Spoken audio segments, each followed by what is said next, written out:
Hey there, listeners. Well, I had a great interview with a lady called Katie Nelson, and she's the founder and CEO of an organization called Sales UpRising. Now, Katie has built her business around this message. Cash flow is oxygen. And for a lot of businesses, for a lot of leaders today, cash flow is very important, and it is the oxygen of the business, the decision making, and anything we want to do within that business. Katie's a speaker, consultant, business coach with 25 years of sales expertise, and we had a great conversation. We talked about the fight between different leadership styles, the old ways of leading versus the new ways of leading, and hence the title, The Arm Wrestle Between Different Leadership Styles. A great conversation, a great lady to be around. Hey, sit back and enjoy the episode. Welcome to Leadership is Changing. Each week, we and our guests provide information and insights through exploring leading change. This is taking your leadership to another level by finding the balance between executive excellence and personal well-being through stories that inspire real change. It's time to adapt in our fast-moving world when leadership is changing with your host, Dennis Giannoutsas. Hey there, listeners. Welcome to another wonderful episode of the Leadership is Changing podcast. Great to have you here with me. I've got an awesome guest. Her name is Katie Nelson. Katie, a massive welcome to you. Well, thank you so much, Sir Dennis. I am so thrilled to be here. Excellent. Now, you're the founder and CEO of an organization called Sales UpRising, and you've built your business around this message, which I love, which is called Cash Flow is Oxygen. And so we'll talk a little bit about that very soon. You're a speaker, consultant, and a business coach with over 25 years of sales expertise. And I've just found out that Katie and I have something in common with our backgrounds and the sense of our careers. And Katie being a supplier, I think is the right way of saying it, into EDS. And I'm being the vendor side of things within EDS many years ago as well. So Katie, I've given the listeners a little bit of an introduction to the episode, to you, about you as well, but we would love to know more about you. But before we go there, whereabouts in the world are you today? I am sitting in Northern Virginia. Northern Virginia. Have you always been in that city or that area? What a great question. And no, Northern Virginia is where I was born. I was born in Fairfax, Virginia. And I grew up from the time I was 5 years old in Tempe, Arizona. So if anyone is an Arizona State University Sun Devils fan, that's my alma mater. Go Devils. And when I got married to my partner, we moved back to Northern Virginia. So it all comes full circle. I was going to say, you went from one side of the US to the other side and then back again. Yes, sir. Yeah, in Australia, they call that a boomerang. Yep. You send it out and comes back again. Yep, definitely. And tell us more about your organization, Sales UpRising. What do you do and how do you help people? Sales UpRising, my heart business. Well, I teach solopreneurs how to sell. I grew up in a house where both of the parents were entrepreneurs. Both the parents that I grew up with owned their own businesses. My bonus mom was in the family business. It was fencing, and that's guardrail and highway signs, not on guard. And my dad was a machinist. So lots of rebar and metal in my formative years, but they were both business owners. And business being business back in the 80s is not like being a business owner today. Owning your own business didn't have the amazing marketing that it does now. And so it was a struggle. Nobody thought it was like super cool. Nobody was saying, go own your own business. It's so cool. Go be your own boss. But my parents would sit around the dinner table, and I grew up listening to them worry about whether or not their contracts were going to get outsourced or they were going to make payroll or all of these things, which are perfectly normal business functions and business conversations to have. But I guess probably in my formative years, what I heard was, oh, they need somebody to fall in love with them and go sell their stuff. So before I was ever a business owner, I was absolutely a boots on the ground salesperson for years and years and years. So is that why they call you the sales catalyst? Yes, sir. Cool. And I know what you're talking about because my parents have been in cafes and all that for their career. And you're watching them, what they go through. And it's right. In those days, the marketing was different. But today we've got everything in our fingertips. But How much of it do you think that organizations or even leaders utilize today? I think maybe too much Oh, of it. Oh, yeah. So I think that a pendulum swing back to a more analog, hands on understanding of your customer experience, your customer journey, your customer's satisfaction, basically everything about your customer. And then your organization, a hands on way to create relationships within your organization, manage your organization is much better done in an analog versus automated way. So I don't think it would be awful if we used less technology instead of more. And it's really interesting to see how that's happening too, because I think I see a lot of it's almost like noise where people get hung up with all this technology and a lot of things they want to do. And I think they need to go and do this and they need to go and do that. One thing I actually say to a lot of leaders, Katie, is you're saying, oh, you want to do this, you want to do that. Is there anything you might want to stop doing? Hmm. Interesting question, eh? Yeah. I love it. I love the way your brain thinks, Dennis. And or is there anything that instead of just thinking that you should do, you actually want to do? Oh, Said in nice. another way, right? Yeah, that's a good way of saying it too. Yeah, yeah, definitely. Hey, so we're going to be talking about the leadership and change and so forth. How did you actually get into leadership yourself? Accidentally. I mean, I'm sure everybody says that. I was on the sales force. So, in my career as a salesperson, as you go up the ranks, you end up becoming a leader of the team, but mostly just because of your production. It's not really a team effort. Sales is not a team effort somehow, right? And of course, that this is all dependent and contextual based on the size of your organization and what your sales force actually looks like. The bigger you are, the more you can insert humans into the. So if we just take it from a simple place, I ended up rising through the ranks and becoming the number one salesperson, which has management looking at you in a different way. And ultimately, that led me to my first offer of being in business with one of my old mentors. And so then I was a leader in business.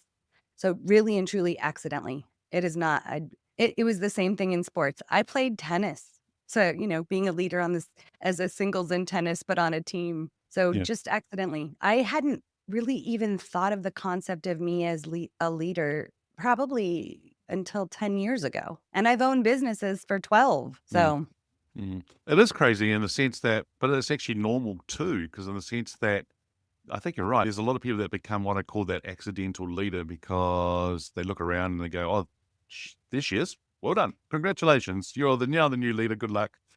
And see you in 12 months' time in your performance review. And they either swim or sink. But for you, did anyone develop you as a leader before you became that leader? career wise, maybe. But I think the majority of what I bring as a leader started when I was younger. So in city sports programs, every city, and so here in the US, your city sports programs aren't very expensive. My parents had 4 kids. It's not travel sports, but every single coach would pour into you. Right. I was the kid who was like doing cartwheels on the soccer field, and my coach would still be the one who was like, yes, every single member is integral, and really wanted to make me be good for the team and pay attention. And so I grew up in that program and had multiple coaches, all of whom poured into me in some way for my position on the team and what that meant. Mm, In junior high, I wasn't on the cheerleading squad, but I was the assistant to the manager. And so I got to learn about what a team looked. That was probably the first time I learned about what a team looked like from a managerial perspective. And then in various youth programs, all of the heads of those programs were amazing leaders. We would spend our Thanksgiving here in the US in the church that I was in at that point. We would spend our time away from our house at Thanksgiving and we would go build houses and update buildings in other communities. And my own parents, this is how I learned leadership was like more of a servant. It has a name now. Being a servant leader is who knew that was a thing. But yes, that was my first understanding of leadership. mm, mm. Did you get to eat though Thanksgiving lunch? Oh yeah, Oh, yeah. absolutely. Yeah, I had my first and only Thanksgiving I've ever had in the US when I was in the US. We're doing some work, and actually, I was in Plano, Texas, where EDS's headquarters were, and I got some friends in. So I went and spent the day with them and their family, and it was awesome. And then the scary part was watching the Black Friday sales. Actually, I went to a shop on the Black Friday sales and I walked out. I was like scared for my life just about what was going on. And I'm exaggerating a little bit. And I thought, wow, this is crazy. And so I went away and waited a few hours for things to die down a bit and then went in and got the leftovers, if I can put it that way. Yep.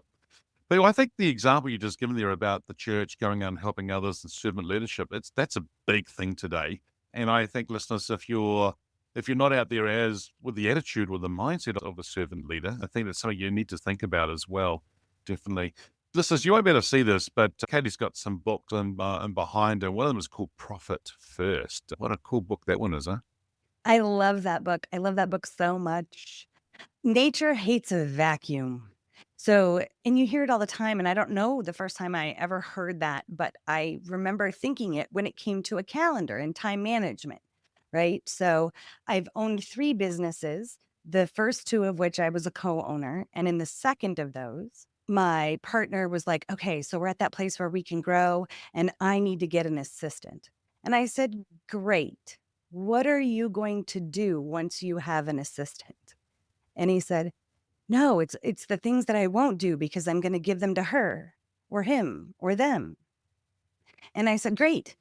And if you don't focus on what you're going to do with the time that you get back through this position, you won't get that time back. And he's like, I'd never thought of it that way, but it's the same thing with the profit in your business. As a business owner, if you don't pay you first, it's so easy to fall into the habit of paying the business to keep the business open. But great, wonderful. So then you make your first mill, you're not cutting yourself a check.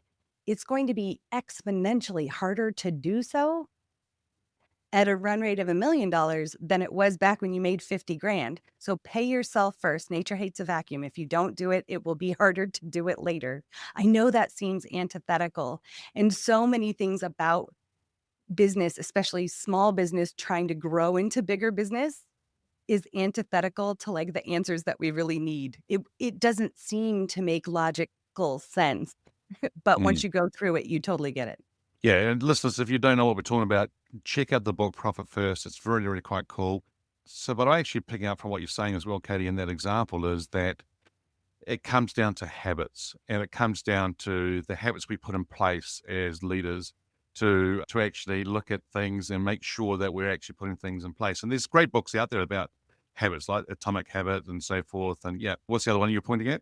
Oh, High Performance Habits by Brendon Burchard. There's tons of great habits. And ultimately, you guys, at least for me, Dennis, it's not all the habit. There's so many times where you can say, I need to do this better. I need to do this better. I should need to do this. But shoulding is such a dirty business, isn't it? So we need to focus on one thing at a time. Habit creation is difficult. If this was easy to us or our natural way of being, we wouldn't have to create it. We wouldn't, right? The habit would already be there. What Dennis does easily may not be the things that I can do easily. And so I would need to build that for my business, but you can, or my life, but you can, as long as you have a clear vision and you know where you want to get to, you can reverse engineer all of the things that can benefit you by way of habit creation. Yeah, you're right. There's the reverse engineering of it. Yeah, you're absolutely right. And then when you were talking about that, I was thinking about an example of a family member who, and it's not just a family member, it happens everywhere, and I see it all the time. Somebody's gone off and done something, and they've worked really hard, and they've gone through all sorts of things, and people go like, oh, they're so lucky that they are there, and they've succeeded, and oh, they're so lucky. And I go, oh, really? And they go, yeah, you know what? I should have done that. I says, what do you mean? I actually had that idea many years ago, but I should have, and I could have, and I would have. And I'm like, yeah, but you know what? You didn't. And they did. And so what's the difference? The difference was they made a decision, they went and committed, and they've gone off and done it consistently, where you've consistently not done it. Right. Absolutely. And so, and for me, it just crumbles little bits of my soul when people say, oh, that should have been me, or I could have been that. And the reason why that like literally is like stabbing in my soul is because it takes away from the story of whatever they actually are now. They are the example of somebody's I should have done that, Yeah. but they don't know that. And so it completely erases the amazingness of them in that moment. And whatever it is, right? Mm. That just, ugh, what do you care? That's for them. So be appreciative and grateful that someone took this idea and made it a thing.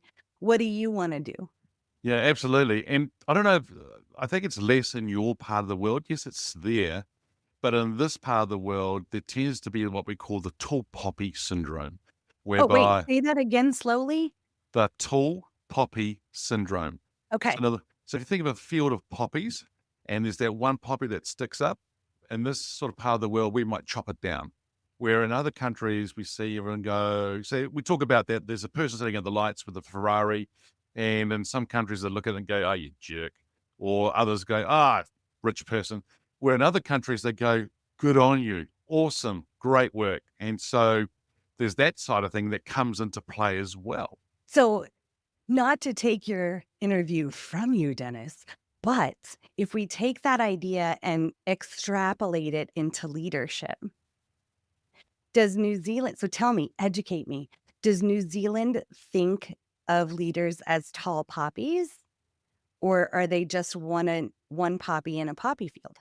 I don't know about leadership, but I think it's about people who are successful, possibly, and it doesn't have to be leaders. But yes, there's the tall poppy syndrome here. Definitely happens. Yeah, but you know what? If you're the smaller person, the not the major player, but the minor player or the underdog and that type of thing, New Zealanders get in behind that underdog. They were in there to help that person, right? But then once you grow to a certain level, they go, then they go look for the other underdog. It's just a Maybe way of, I need to move to New Zealand. oh, Um, you'll love it. of course I would. Of course I would. Some of my favorite people are from there. Oh, thanks. You're Oh, am I? welcome. Now it's all about you, Dennis. So it's the same here. Maybe it's because the US is so big, right? That we have both existing in the same spaces.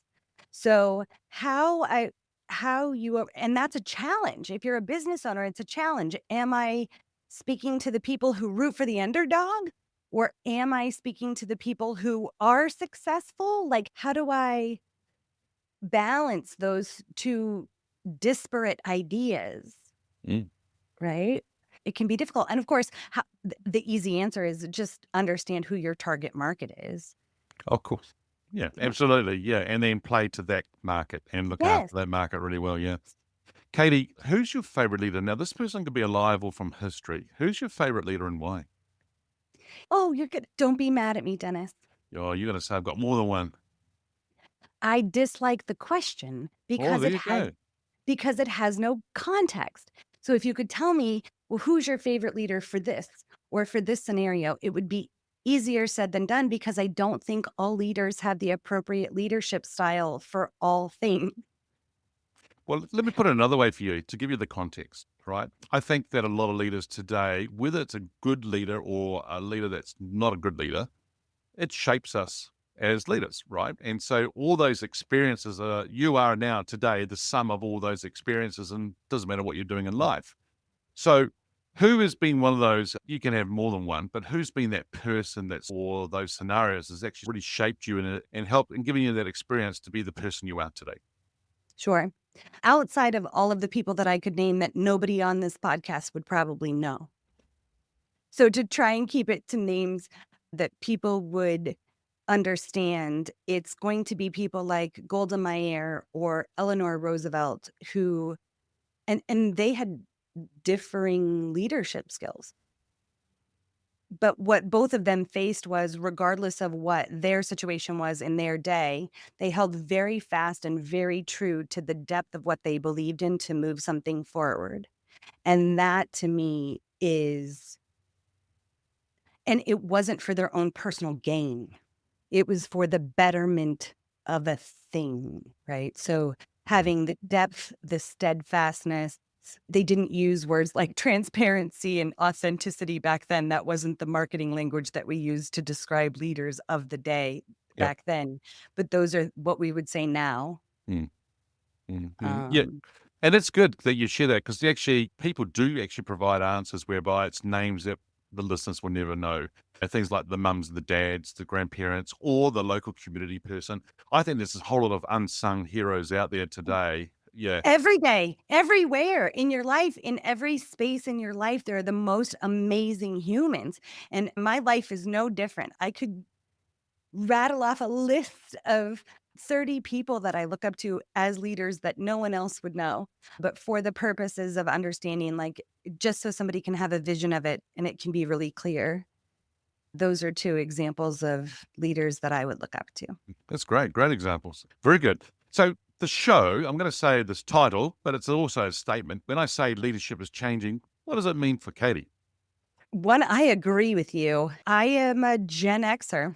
And for as much as I don't like stereotypes, they're very handy in our general understanding of things. So my generation is between those who burn the candle at both ends, right? Where leadership was like, get it done, no complaints. When I started my career, it was, yeah, are you bleeding? Then you should be at work, right? Remember those days? Yep. And it never occurred to me until years later that it was also like, as a woman, you really better be dead. Like, if you don't show up. And then it's changed to even in the larger flexible work hours, right? So leadership in and of itself, and God bless today's leaders for being able to, one, be adaptable to go with the flow, to say, yes, I think someone can be just as productive if they sleep until noon, work from 1 to 9 p.m., and get her done if the deliverable allows for that schedule. So I think that there's one way in terms of leadership or how leaders have to think, and that's mostly in how we manage our workforce. I think right now in the world, there's a fight for leadership style between what had stereotypically before been seen as what a good leader was to what we want leadership to be now. And that's the fight between the two. Is that what you're saying? Between the two styles of leadership, right? So the title of your podcast, which is Leadership is Changing, I think you can actually see playing out on a world television show right now. It's a great example of it. If it's possible to take the energy and emotion out of what's happening politically. So if I can take it away from my own personal household or whatever that looks like, what you are literally seeing is a fight for old ways of leading, which sound like do as I say, not as I do. Every kid I know knows this saying, right? I'm sure New Zealand has this too, right? Like, I'm pretty sure that's a world over thing. Absolutely. Do as I say and not as I do, versus being honest and empathetic and saying, this is what we are working for together, like those types of things, right? There's the dichotomy between a leader is egocentric. It's all about me and the power that I hold and what I can put forward in the world and what I am going to make happen, versus I'm a figurehead of a movement and I can, with the help of all of you who want this to happen, we can make this happen together. I think that's actually happening now. Mm. I It wait. probably it has been for years, but it now is a really good example. No, I love what you're saying there because I think it is. It's like it's the title. The thing I wrote down there was the fight for leadership styles, or well, I think it was something about around that. But it's the old ways versus the new ways, and they both still work. They both still work in different situations, though, right? It's not just a one size fits all. But if you could do both, cool. I laugh when you actually said that example about are you bleeding enough, all that sort of stuff, and or are you? Because sometimes you used to hear, oh, just take an Advil. That's an example for you from the US. But for us in New Zealand, it would be like a Panadol, aspirin type thing, and harden up and get in there. And yeah, a little bit different nowadays. Yeah. What about working from home? Have you seen people in the US? Because for a lot of organizations, they wanted to bring people back into the office. Are you seeing that happening in the US a lot? So if you would have asked me 6 months ago, the answer would have been different, right? So as we are taping this in the spring of 2025 or autumn, depending on where you are in the world, now, based on the actual fight that is happening between leadership style, there are dictates that people have to go back into the office. Yep. Go back into the office. You will lose your job if you are not in the office.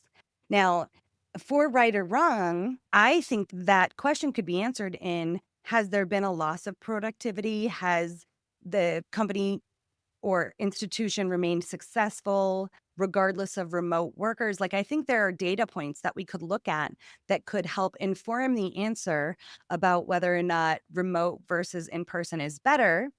If we take it from the largest scale, if we take it all the way back down to our own personal selves and our own businesses, did you have any friends that were like, I hate this. I hate this so much. It turns out I love the office. I am so energized by the humans. I feel so lazy when I'm by myself. I don't have it in me to like get up and go do the work if there aren't other people around me. Did you have anybody like this?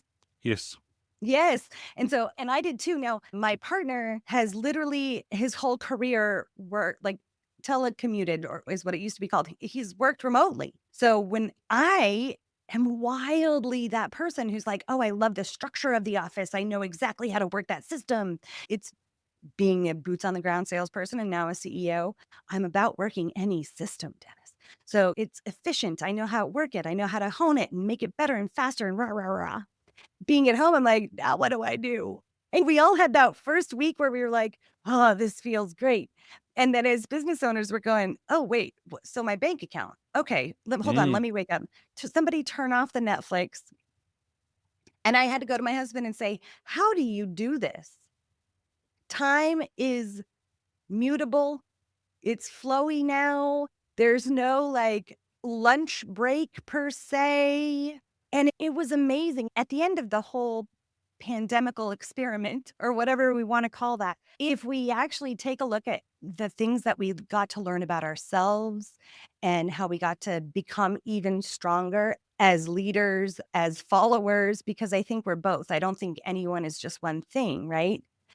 Just the strength of us and the habits that we had the ability to create if we go back to habits. Like, what an amazing thing.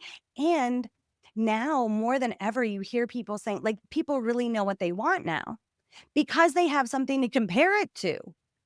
I never worked from home before. I worked out of my car.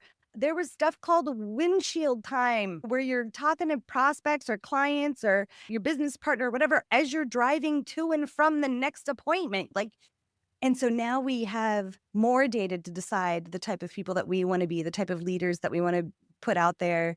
It was such an amazing time, I think. Well, I'm Oh, sorry. Was that even the question? I hadn't thought about that in a while. no, but that's great what you just shared it, because I think no one showed us. No one showed people how to work from home. You was just yanked out and put into your home. And what I actually found as well here in this part of the world is, actually it wasn't just here, it was in the US and other countries too. They got people home. The leaders made sure everyone was okay. You got your keyboards, got your screen, got your mouse. Or is it ergonomical? How do you say it? Is it healthy? Ergonomical Thank you. keyboard. Yes. Your So you curvy ones. Yeah. Yeah, you can even run a podcast without even knowing how to say words. So the other thing was, but the one thing that leaders forgot, and they realized probably week 2, 3, was themselves. Yes. They cared about everyone else and made sure everyone's okay, but they forgot about themselves, which was really interesting in the way that it worked and so forth. Hey, you know what? The other thing too I find is that even through the pandemic side of things, but life seems to be getting faster, right? Data, technology, business, everything's getting faster and faster and faster. What do you reckon is some things that some leaders might need to think about for them to be successful in that fast-paced, ever-changing world? I think it would be really interesting if we could really, really quickly phone a friend like they used to be able to do in like that $1 Million Show with Regis Philbin or whatever, Yeah. and ask a 20-year-old leader if they think things are fast. Mm. I do wonder if things are happening faster or if they're just happening faster for me since I'm older now. Mm. Mm. And also, is it just noise, or is it just, yeah, and that's a very good question that you're asking. I had a dear friend in marketing who told me probably in 2019 that content was spam. Now, at the time, she and I were the type of people who would argue about every little thing, and we love all words. And so I would say, don't you mean that there is content that is spam? And she's like, nope, content is spam. And I don't know that I ever agreed with her back then, but I absolutely agree with her now in that after the pandemic, and it's not bad, it's like I'm not judging it. There's just more of everything. There's more perspective, there are more stories. Content, you'll hear content is king. I'm a content creator. Thought leaders are told to put out content. So there is more noise now than ever. There's also more data available than ever. There's also, so the amount of perspectives is greater than ever. When we used to just live in our own city and the world wasn't so globally connected, we only had to worry about the people in our city or the people in our town or the people in our church or the people in our school or the people in our house or the people on our farm. And now, in addition to there being so much and it being potentially so loud, we also get to hear more and learn more. And so I think, like for me, one of the things that helps with that type of thing is the habit of being able to always like unplug, but that's a daily thing. It's not just a vacation thing. Remember when it used to be a vacation thing? I remember in 2012, the very first time I put my smartphone in a safe when I went off to an island for one of my girlfriend's weddings. My husband was like, "You're putting your phone in your safe." And I'm like, "Oh, I could never possibly. Oh, no." And he's like, "Don't they all know you're on vacation?" I'm like, "Yes, but still, and because it felt like he wanted to amputate something. And I did it, and it took like 24 hours to detox from my phone. And then the second day, you're like, "Oh, I forgot that I had a phone." And the third day, you're like, "Don't give me back. I don't want that back. Don't lose the number to the safe." So I think that creating the habit of unplugging daily, I think being very intentional about what you feed yourself in terms of content is wildly important.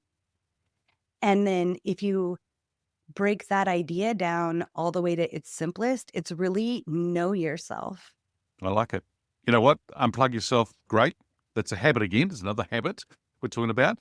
The other thing too is what you're saying there is in the intentional content to develop yourself. Things like this podcast, listeners, keep listening to this one. Yeah, but it's really good.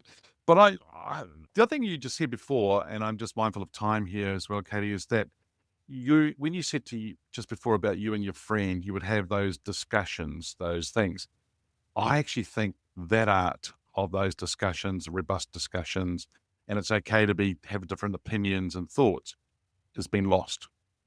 In the sense that if you don't agree with me, I hate you. I don't want to know you. Defriend me type scenarios happened. Yeah. And I think we've lost it to a certain degree. What are your thoughts? I'll arm wrestle you, Dennis. Go for it. What I mean by that is, I'm sorry that you feel you've lost it. If we continually put out the saying that I think that this has been lost, then we are creating a space where something has been lost. Versus every time you want to say that, go engage in a conversation of that vein. Yeah. Right. And what I will tell you as a person who has conversations like that, I understand that in this world right now, it can be scary to have those conversations. I get it. Friendships can be lost. Family can be lost. Business can be lost. I understand. And yet, if we go back to the know yourself, meaning what do I intentionally want to fill myself with? Do I want to be the person who only lives my life from my perspective, or could there potentially be a more amazing way, a way with more beauty and more of the things that I want in my life? And if we can say, I'm a very small data point in the world, so there's probably something out there. It comes down to know who you are and what you want for you. I want for me to hear opinions. I want to be educated, even if it's by people who don't agree with me, so that I can either strengthen my opinion or educate myself and go another way. Mm, mm, And yeah. the ability to adapt is just as important in leadership as any other damn thing. Yeah. I You know, agree. Yeah, I It's agree. it, it's the trees that are the hardwood trees that break in the wind. It's not the willows. Yeah, yeah, I agree. I agree. And it's not an arm wrestle. I'm totally with you because the reason I asked you that question was there are people out there who think that. and they are living life like that. And it should be like, no, you should have a voice. It should be a voice of reason, influence, impact, but also you need to have two ears to be able to listen as well to other people's voices as well. And so I encourage people to actually have that kind of conversation too. Employees' expectations of leaders, have they changed? Haven't they? Hasn't everything changed from when, as it does? We live, we learn, we grow, we change. If we're lucky, I will tell you, I have found as both an employer and an employee, this to be wildly interesting. So I haven't been an employee probably for a decade plus because I've been a business owner, but the things that my employees want from me now, I have to ask them, can you tell me how to give you that? Hmm. Right? I can probably Google it. Or since I have you on this call or on this team meeting, can you tell me what supporting you in that way looks like? Because I don't have an example in my world that I can pull that from. And I reckon they'll appreciate that question and the fact that you're wanting to learn too, right? Great. Maybe the feedback that I get is yes. And if I ran a large enough organization, I'm sure I would get people who are like, is she really a leader? She doesn't know all the things. Isn't that what we think, right? The assumption is that leaders know all. I have never been that kind of leader. I do not appreciate leaders. The leaders that I enjoy or follow or want to follow are not of the way that like, I'm omni anything, right? Yeah. So yeah, I'm much more of I probably also say sorry or apologize, which I've read 6 of one, half dozen of the other. The leaders just don't do that. And I don't know that I agree with that. Good points. So if you to get your crystal ball out and think about the future here, where do you see leadership being in 5 years? Oh, she's reaching for a crystal ball. Nice. Well, hey, use all the tools you got. In 5 years, I think leaders, and I don't know if this is new or if it's just a retread of a trend, right? You know, how the pendulum of trends, but it's less about hierarchy. It's not really about who's at the top of the food chain. It's about who's the best for the job at any given point in time. It may not be so much about power, like exacting power, like I'm the only one who has the power, and more about the influence that you have for a point. The best leaders, I think, are those who have the ability to navigate complexity. And ultimately, we're looking to build culture of trust. Mhm. If we're the best kind of leader, we're also going to be innovative and adaptive, right? Absolutely. Katie, this has been awesome talking to you today. Hey, if our listeners wanted to get hold of you, where should they go? My website is salesuprising.com, but come connect with me on LinkedIn. Katie Nelson, Excellent. Sales Uprising. We'll put those links into the show notes, listeners. Katie, once again, thank you so much for joining me today. It's been an awesome conversation. And it's been really good. So thank you. I cannot wait to find out what you and I are going to arm wrestle about, Dennis. This has been amazing. I so appreciate you and your audience. I look forward to our next. Very good. Thank you.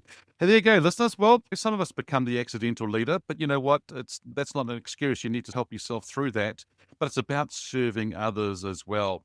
But it's that fight between different leadership styles that Katie's been talking about today, and also about habits. How do you unplug yourself? But also, what are you feeding yourself with to help you be in that position of leadership that you can lead yourself and organizations as well?